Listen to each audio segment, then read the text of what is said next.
and the omnibus. So I was forced into the Archers when I was a child. And look, it's come back to bite me later on. I'm awash with this stuff. The Archers is the world's longest-running radio show, with more than 15,000 episodes broadcast.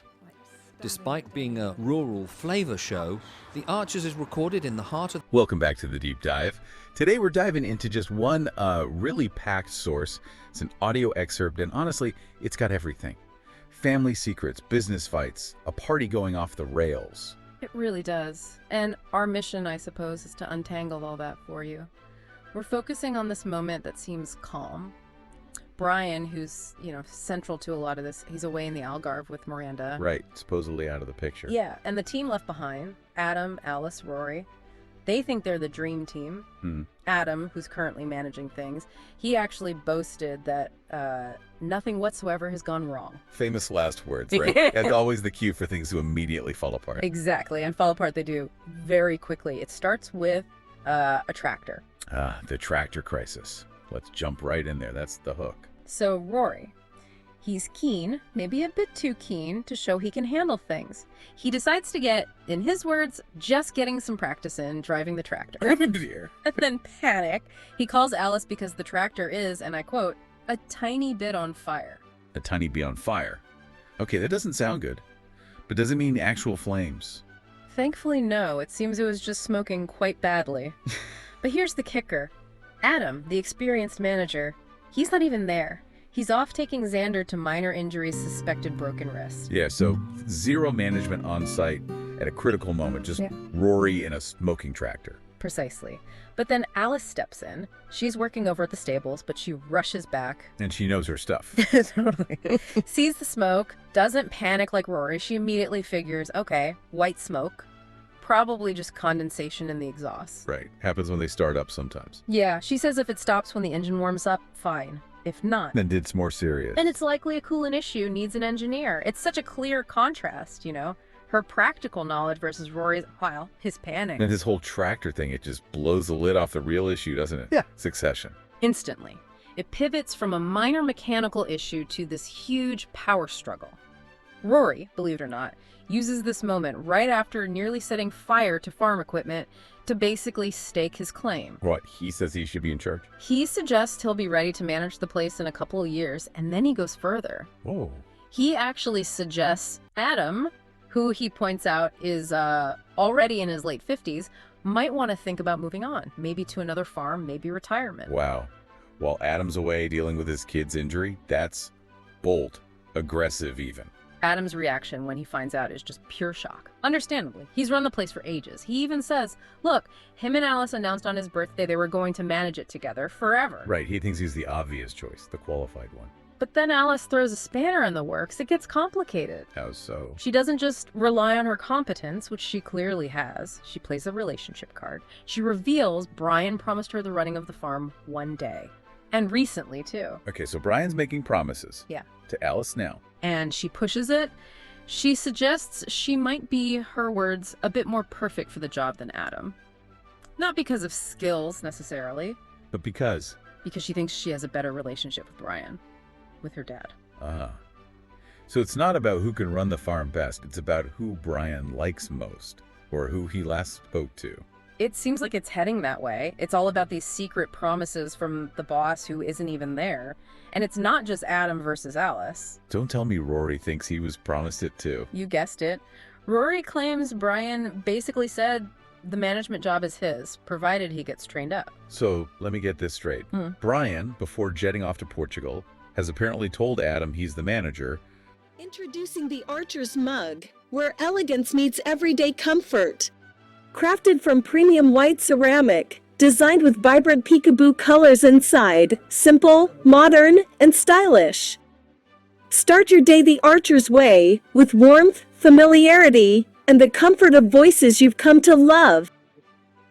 As the stories unfold on the Archers, let this mug become part of your daily ritual, a small reminder of life in Ambridge. Practical for every home, dishwasher and microwave safe. Available in 2 sizes, 11 ounces and 15 ounces, designed to fit your lifestyle. Enjoy your favorite drink in a mug that connects you to Britain's most beloved countryside story, The Archers.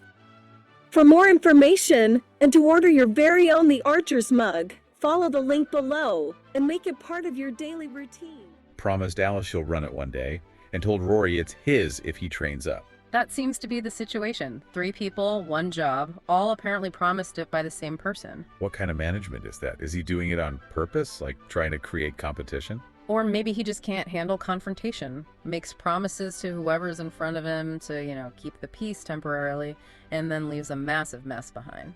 It feels incredibly destabilizing. You're not building a team, you're creating rivals. Adam must feel completely undercut. Absolutely. And Alice is using her family connection. Rory thinks a bit of training makes him the heir apparent. And Alice is serious about this. It's not just a whim. No, she explicitly says her future isn't at the stables. She needs this farm management role. It's not just something she fancies. It's a perfect storm, really. Yeah. Ambiguity, secret promises, family dynamics, all creating this toxic environment while the supposed leader is on holiday. A masterclass in how not to do succession planning. Okay, let's shift gears a bit. From the farm chaos to, well, more chaos down at the local pub, The Bull.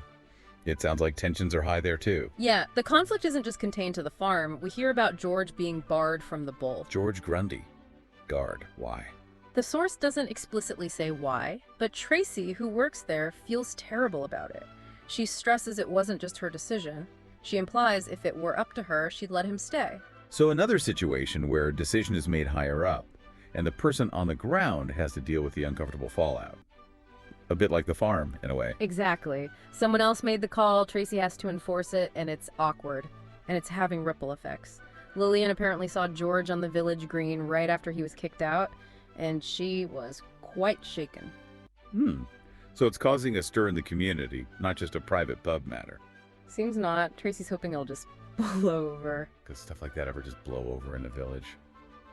Especially with Halloween coming up. Good point. And speaking of Halloween, Tracy's already worrying about finding the decorations. Apparently, Lower Luxley is going all out some kind of witch-themed treasure hunt for the kids. Sounds ambitious. It does.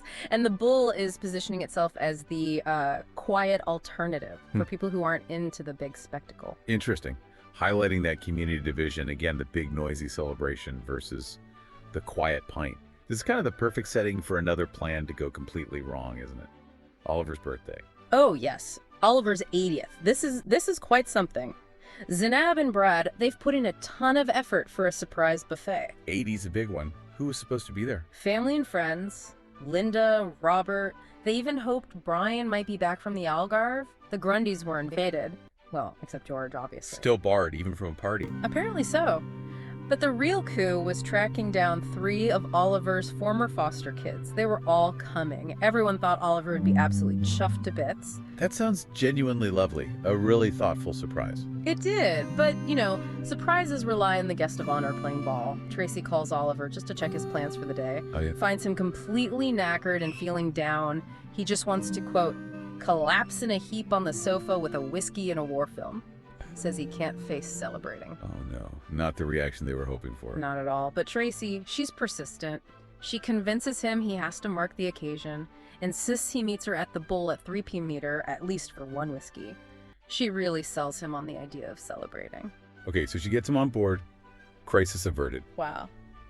She gets him on board with the idea of celebrating, but perhaps too effectively. What do you mean? Oliver calls her back a little later, cancels the 3 p.m. whiskey at the Bull. Why? Did he decide to sulk at home after all? Nope. He canceled because Tracy convinced him he should celebrate. So he took that advice and ran with it. Big time. How big? He booked a flight to New York. New York? Yep, where his daughter lives. He's flying out on Friday, the very day the surprise party was planned. You're kidding. He went from wanting to watch a war film on the sofa to booking transatlantic flights. In the space of maybe an hour, because Tracy told him he should celebrate his 80th. The irony is just painful. So the whole party, the Yeah. foster kids traveling, Yeah. the buffet, it's all for nothing. Completely redundant. The guest of honor decided his celebration involved leaving the country. Oh, wow. And does he tell his daughter he's coming? Or is that another surprise? He asks Tracy if he should tell her. She advises telling her, saying rather pointedly, I think, that surprises are overrated. Given everything else going on, she might have a point. Secrecy, even well-intentioned secrecy, like a party, seems to just cause chaos for everyone else. It's the running theme, isn't it? The farm, the pub banning, the party, it all comes down to communication breakdowns, often started by someone in charge who then isn't around to deal with the mess. Okay, let's try and pull these threads together.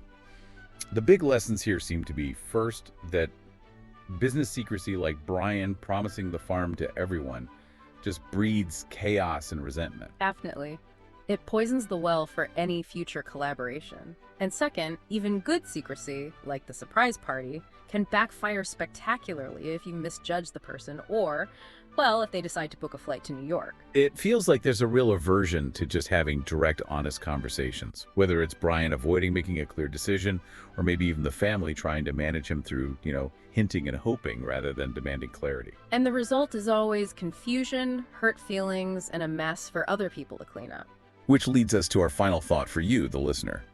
Think about Brian. If he did deliberately promise the farm to Adam, Alice, and Rory, creating this three-way conflict, and then conveniently went on holiday, is he less responsible for all the fighting and the drama than the three people he left behind, who are now basically at each other's throats trying to sort out the mess he made?